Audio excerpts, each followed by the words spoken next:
My Lupus Living Room is a place to listen to the stories of ordinary, everyday people who are not afraid to share the struggles and successes of living with a chronic illness called lupus. These brave Lupians put it all out there to bring us all in. We celebrate people living with lupus. My name is Suzanne. I am a mom, a wife, a business owner, and the CEO of the Lupus Foundation of America's Great Ohio chapter, and a whole lot more. But most of all, I have lupus.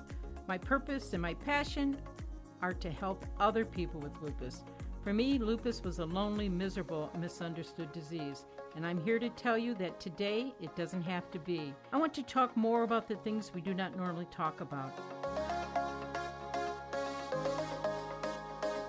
Since lupus impacts mostly women, My Lupus Living Room will have a focus on what it's like to be a woman living with this mysterious, unpredictable disease that has no cause or cure.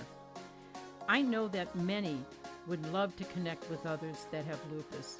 These women are fearless and have extraordinary stories of survival. I'm excited to welcome my not-so-famous guests, and with their inspiring stories that offer hope and inspiration to fellow Lupians. I believe this project will not only create awareness about lupus, but offer encouragement to those listening. Remember, there is no I in the word lupus, but there is the word us. The Lupus Foundation of America, Great Ohio chapter is here for you. For your chance to share your story and visit with me, you can reach out to me at Suzanne at Lupus Great Ohio or call 1-888-NO-LUPUS. So for now, sit back, relax, and enjoy. Welcome to My Lupus Living Room, where we discuss stories about lupus from both patients and experts' points of view. My name is Adrienne Fernandez. I'm here at the Lupus Foundation of America office, and I'm filling in for Suzanne Tierney, our CEO, who is not here with us today, so here I am.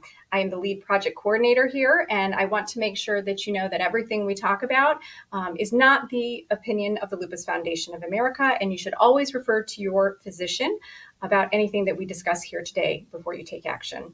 So welcome, and I'd like to also say welcome to Dr. Emily Littlejohn. She is a physician at the Cleveland Clinic, Department of Rheumatic and Immunologic Diseases, and I will turn it over to her.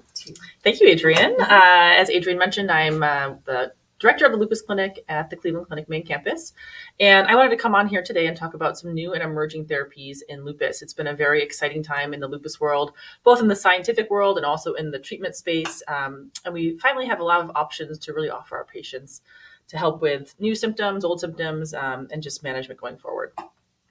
I love to hear that because we need a lot of help. Yeah, we do. We really do. So it's interesting because if you look at the history of lupus, starting in about the 1900s, we really only have had 4 FDA-approved medicines for lupus, believe it or not. One is steroids, sort of the true blue of lupus, unfortunately. Yeah. Aspirin, antimalarials such as Plaquenil or hydroxychloroquine, which every patient should be on. And then cyclophosphamide, which is a high-dose chemotherapy that's approved for lupus nephritis or lupus in the kidney.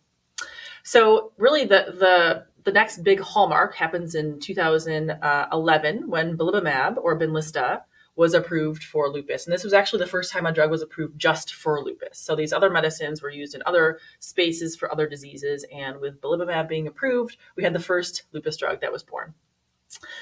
So fast forward to 2020, what we consider the lupus renaissance. We had 3 drugs that were approved sort of right in a row. And those were Benlysta for lupus in the kidney, voclosporin for lupus in the kidney, and also anifrolumab, which is a drug that's used for systemic lupus. I just want to give a little shout out because this is National Kidney Month. Yep. So it's very important to keep in mind that lupus nephritis or lupus in the kidney is one of the most devastating and serious manifestations of lupus. So having these 2 new drugs as of 2020 is a huge deal and a huge move forward in the lupus space. Yeah, definitely. I mean, I think it's amazing to us, from outside the medical community that those were able to be pushed through during the time of COVID. Yeah. So, but we're very excited about that. The fact that there's additional medications for patients. Yeah. And I think it really speaks to what's happening in the background, the scientific background of lupus. And, we've had so many new breakthroughs in terms of learning pathogenic mechanisms or the mechanisms that cause symptoms in lupus patients. And I say this all the time to my lupus patients, no one's lupus is the same. Yes. So everybody's lupus fingerprint is different. The way that your lupus affects your body is going to be different from pretty much any other person with lupus. And therefore, different medicines are going to work better for one person versus another. So what I really mean by that is, these medicines that we've really had prior to currently, they are immunosuppressive in a very general way. So steroids, even aspirin, some of these high doses chemotherapies, they immunosuppress you in a very broad way. A lot of mechanisms in your body that help fight disease are really brought down. And now that we have a better understanding about the mechanisms of lupus, we have what's called targeted therapies. And what that means is we target specific pathways that might be affecting you personally versus just a kind of blanket immunosuppressive medicine, of which prednisone is really kind of the big player. Okay. So that's huge because, as everybody knows, prednisone is really a great medicine for lupus, but also really terrible for the rest of the body. It does control things quickly and get inflammation under control, but we need to do better in terms of finding steroid-sparing medicines. Okay. And are there any examples that you can think of? I know we don't want to necessarily get down into all these different studies and all these different trials that are going on, but is there an example of something that you could share that maybe has been discovered recently where there's maybe a more specific pathway or a more specific thing that they're looking at in lupus patients that they may be able to target? Yeah, that's a great question. Yeah. Okay. So there's a lot of different mechanisms out there. The ones that we've used prior have been targeting the B cells. So your white blood cells, you have B cells and T cells, and they both play a role in lupus. Benlysta is a great drug example that affects the B cells. And now we have drugs that affect things like interferon. And this is a chemical in the body that causes a lot of inflammation. And a lot of lupus patients have elevated levels of interferon. In fact, it's something now that we're looking into to test patients to see what their interferon level or their interferon signature is. That's sort of the new term for that. Okay. And if we can determine which patients have a high interferon signature or high levels of interferon, these medicines that target interferon would probably be more useful. And there's about 2 of them that are up and coming, in the lupus space right now. So anifrolumab is actually one that does target interferon, but there's a few more that are maybe a little bit more potent that we're seeing for both systemic lupus and lupus on the skin or cutaneous lupus. Is there an easy way to find out the interferon levels? Is it a blood test or is it something? Okay, so it's something that's kind of easy to look at in a patient to determine if they'd be eligible for that medication. It's relatively easy in terms of finding what the signature is. Now, the question is, what does it mean if your signature is a little bit higher than someone else, but they're not responding to the interferon medicines, which, that happens all the time that we see in clinical trials. And it's something that we can't explain. So it's not just the level of this, signature that you have. It's specifically kind of what kind of interferon and, Okay. When you're flaring, does the interferon level go up or down? So there's still a lot of moving parts that we're figuring out, but that's all in the process of what's new and happening in lupus. Right. It's got to be crazy. I know we often talk about, and when we're talking with different physicians and different people across the world of lupus, saying it's this umbrella and every patient sort of looks so different, but it might end up someday being many, many different diseases that sort of fall under this umbrella. So I know they're looking into that a lot. When we were at the State House on Tuesday, we actually were sort of asked that question is, and they're asking, why does it take so long to diagnose lupus? And we kind of explained the fact that no patient looks the same as another, whereas mine might affect my lungs and others might affect their kidneys or their central nervous system. And so it's fascinating that they're getting to the point where they have that type of knowledge that they can really look into the body and figure out exactly where. It's sort of like cancer treatments these days. They're kind of the same. They're very targeted, very targeted therapy. So this is something that we call precision medicine because we're becoming more precise. We're not just pounding people with high doses of, whatever kind of medicine. But I agree. I mean, I see what you're saying about it being many different diseases. I think in the lupus space, from the physician perspective, we accept that it is probably a few diseases that we're calling lupus. And I say that because, the heterogeneity of lupus is incredibly vast, as you know. Some people have lupus just on the skin and they have just one antibody in the blood, where other people have lupus in the kidney or in the heart and in the brain, and they have a completely different profile in their blood. So how can we be calling both of these lupus? And what we do know is that there are similarities throughout. So there's, the positive ANA, the positive antibodies in the blood. Patients are typically very sun sensitive. There's usually family history somewhere of some type of autoimmune disease. So that's why we ask those questions when we see patients for the first time, because we're trying to get any sense of autoimmunity or any sense of, lupus-like symptoms that may have been going on for years and years and years that really now are coming to fruition. So it's really tough to diagnose lupus. As you mentioned, 5 to 10 years often it takes, and that's just not acceptable. That's not good enough. Right. So we're still working on biomarkers for detecting lupus early, and that's something that my personal research reflects and the LFA has supported me in. But that's another kind of space that's, up and coming. Right. It's interesting. It's just interesting to me to see the shift over the period of time, because, 10 years ago, 20 years ago, I think, when you talk about diagnosis, I know Suzanne and myself both had the experience of a very long period of time where we went and it was like, what is going on? They would always say, to me, I know something's wrong. We can tell something's wrong, but what is it? And then, of course, over time, it becomes more apparent because more things are figured out. So I just think it's interesting. And I'm hoping that, with these new targeted therapies, and figuring out things like interferon and those things that are showing sort of more and more, that we're able to maybe come to a quicker diagnosis. Do you think that is something that'll happen? Yeah, I agree. I hope that as well. We're looking for different biomarkers that might show up early. So what we've been looking at to date is things that about an ANA test, a double-stranded DNA, an anti-Smith antibody, these things that are very traditional in lupus. But sometimes they're so low level that they don't become apparent or detectable in the serum until someone's already very, very sick. Right. And that's incredibly frustrating. They feel terrible symptoms, but their blood work is normal. So I think we're moving towards looking at either interferon as an early biomarker, or there's all these other kind of antibody profiles that are being looked at, because if we can recognize this earlier, we can do treatment earlier, which potentially can prevent progression of disease, right. which is really one of the things that we're not, we haven't really figured out yet. Right. How do we prevent this from progressing other than the use of Plaquenil, which we know is a medicine that can prevent progression of this disease. So right. That's really would be the ideal, this preclinical phase that we call. So preclinical is before patients get diagnosed, but you have symptoms. It's how do we change people from a preclinical situation to a clinical situation? And there's a lot of studies now looking at what that means and how we can affect change there. Yeah, that is really interesting.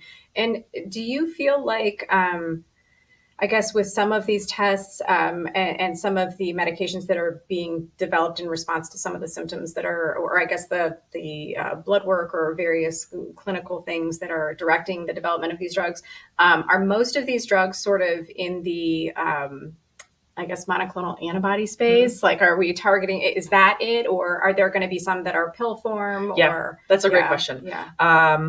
The targeted, yes. So the autoantibodies, obviously, these therapies are wonderful. It's really tough to give patients medicines that are targeting one antibody because they have so many in lupus. Yeah. So these monoclonals that target just like one antigen or one protein in a lupus patient might be, ignoring the more pathogenic ones or the ones that are causing more harm.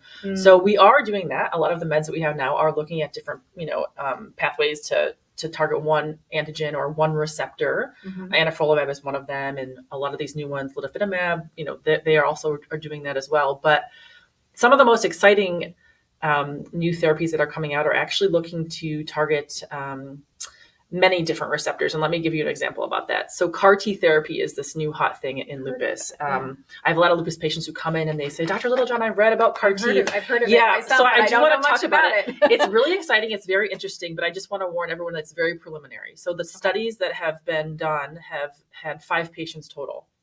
These patients were all very young, I think 16 to 24, and they were very resistant disease, meaning that they've been through things like mycophenolate and Celecept or azathioprine or Imuran, rituximab and other types of infusions, and nothing has changed their lupus profile. They're very sick patients. Okay. So these are very sick patients, and they were also very young patients. So, that's not always the typical lupus patient, right? Yeah. But what they do with this therapy is they take the blood and the white blood cells from patients, and they filter them out.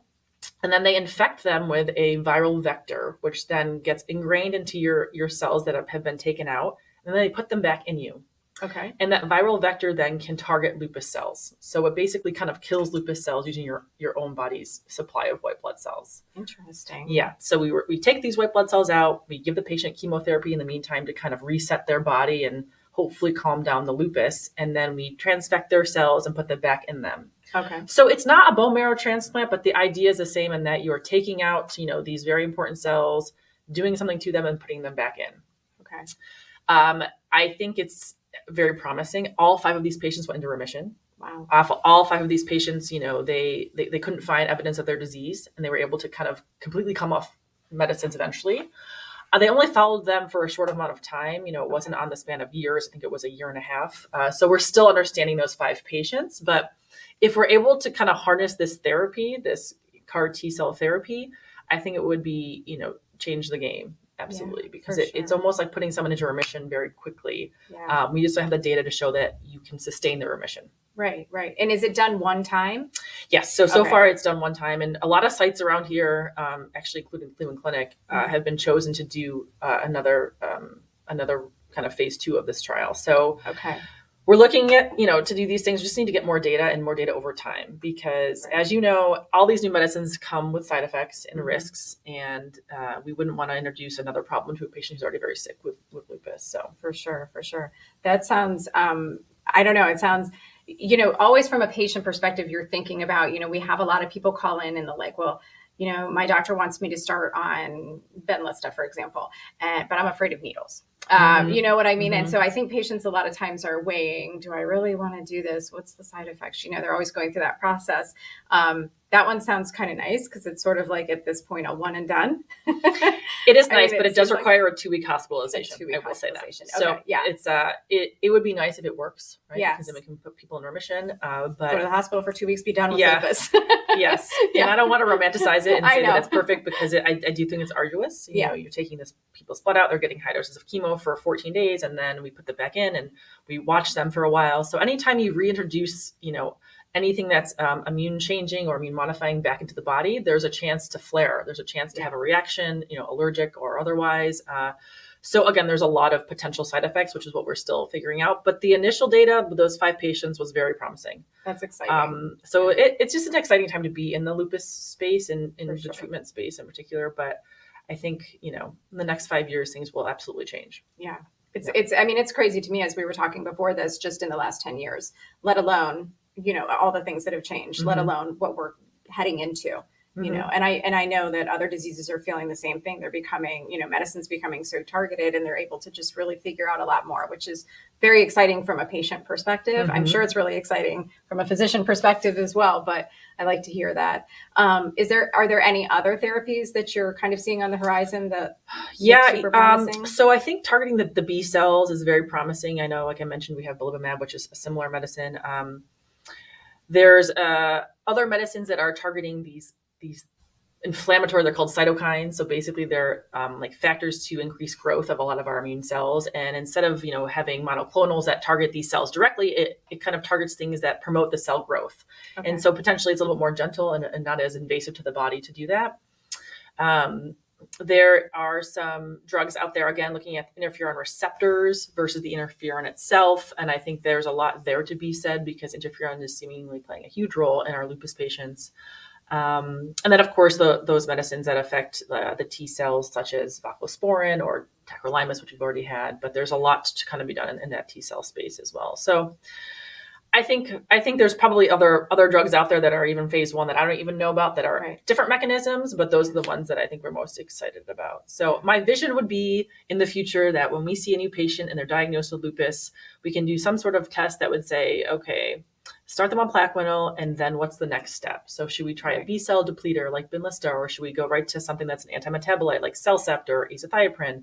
Or should we, go to plan B, which could be any other mechanism? But right now it's unfortunately been a catch-all approach based on which organs are involved versus based on which organs of your body in particular are involved. So I think we're getting there. I think the oncology space is ahead of us in that way because they have all these new tests and new genetic markers and things like that. But we're not quite there, but I would envision that for the future. We're moving in that direction, I know. And I think patients would be really, really excited just in general to have different options too, just from the standpoint of as you mentioned, one size doesn't necessarily fit all with lupus patients, but the side effects that come with them are always a concern from our perspective. And you always want something that is going to, not impact everything else, because you already have enough to deal with, right? So I feel like the more therapies, the better chance there is that something's going to work for you and maybe if this doesn't work, this might work, and maybe has less side effects for you, and vice versa. Mm-hmm. So Mm-hmm. yeah, it's a very exciting time in the world of lupus, if my opinion. But that's what I think, and I hope for patients, I think, is the biggest thing. And it's organizations like yours though that really help us do this kind of work. Getting patients in the door, providing them with the resources, supporting the physicians. I really can't thank the LFA enough. I think they've been amazing for me in particular, but for lupus in general and lupus physicians. So, well, thank you. We appreciate that a lot. I know, our job is to really help support you in a lot of ways, because we know that, you guys, your time is limited. There's lots of patients coming in and out the door. And so any other additional information we can provide them, hopefully it lifts your burden a little bit. So yes, well, it absolutely has. So I really thank you a lot. Well, good. Well, thank you, Dr. Littlejohn. We appreciate you coming in today. You're welcome. Thank you for having me. Really appreciate you having the time to come out here. So thank you. Remember, there is no I in lupus, but there is an us. Until next time, this has been My Lupus Living Room with the Lupus Foundation of America's Great Ohio Chapter. For more information and resources to help you in your lupus journey, please visit lupusgreatohio.org or call 1-888-NO-LUPUS. The funding for My Lupus Living Room is an earmark from the state of Ohio and managed by the Ohio Department of Health. Your physician is the best person to help you in the treatment of lupus. The information you learned here today can be discussed with your doctor, as your physician knows your medical history best. Please do not make any medical changes without consulting your physician first. As with any treatment, stay educated and get information from trusted sources.